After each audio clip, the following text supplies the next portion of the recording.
야당의 자중질환 속에 더불어민주당의 이재명 대선 후보는 민주당이 그동안 국민의 뜻을 묵살했다고 자세를 낮추면서 변화의 의지를 강조했습니다. 또 부동산 공급을 확대하기 위해 재건축 안전진단 조건을 완화하는 방안도 검토하기로 했습니다. 김태민 기자입니다.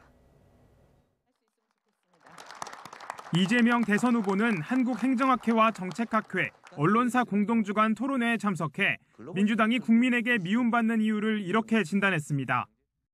제가 민주당에 이렇게 왜 미움을 받을까 생각해 봤는데 자신들의 철학과 가치를 국민들의 의사를 묵살하는 데까지 가는 것 같다는 느낌이었던 것 같습니다. 국민 뜻을 무시한 채 정책을 밀어붙이다 시장과 충돌한 부동산 문제가 대표적이라고 강조했습니다. 정치인은 국민의 대리인일 뿐 국민을 지배하려 해선 안 된다고 자세를 낮춘 건데 여기 발맞춰 부동산 공급 확대 방안도 준비 중인 것으로 확인됐습니다. 조만간 수도권 노후단지 주민들과 만나 재건축 안전진단 규제 완화의 필요성을 듣고 공약화하는 방안을 검토 중입니다.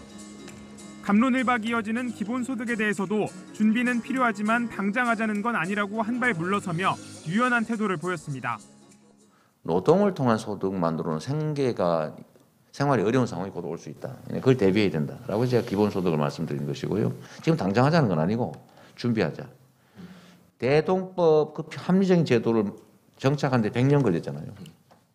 유능한 인재와 좋은 정책은 가리지 않고 쓰겠다고 통합을 내세웠는데 연립정부, 이른바 연정과는 다르다고 선을 그었습니다. 국민이 준 권한을 타인과 마음대로 나눠선 안 된다는 건데 박근혜 정부의 국정농단 사건을 언급하며 야권을 에둘러 비판했습니다. 권한을 대통령에게 부여했는데 딴 사람이 행사하면 안 된다라고 하는 것이 사실은 저번에 박근혜 정부 때의 무슨 사건이죠. 권한과 책임은 일치해야 된다. 이런 가운데 최근 큰 호응을 받은 탈모치료제 건강보험 적용 같은 생활 밀착형 공약은 더욱 강화하기로 했습니다.